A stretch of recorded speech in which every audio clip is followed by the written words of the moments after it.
Ipapakita ko po ang aking bag. Meron po akong notebook.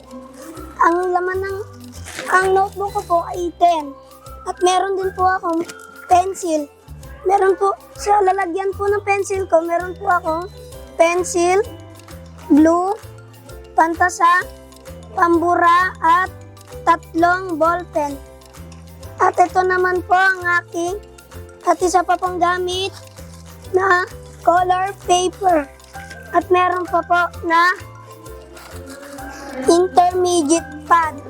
Meron pa din po na short na bond paper at long na bond paper. Good day po, my name is Arme and I'm incoming grade 11 this coming school year 2023 to 2024. And ito po yung bag na natanggap ko galing sa Canosa. And ang gusto ko po dito ay marami po siyang compartment which is pwede ko rin po siyang magamit kapag nagta-travel po kami ng family ko. And tignan po, ito po yung mga laman niya. Una po, meron po dito 2 pad ng yellow paper na sure po ako magagamit ko kasi ang strand ko po ay more on essay.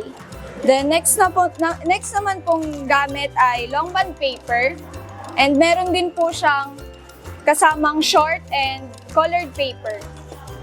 Tapos meron din pong binder na sobrang essential po and mas maganda pong magamit yung ganito kasi isang notebook na lang po yung mga subject na mapagsusulatan ko. Meron din po siya glue and eraser po ng lapis. Tapos meron din pong 2 lapis at 3 pong ballpen.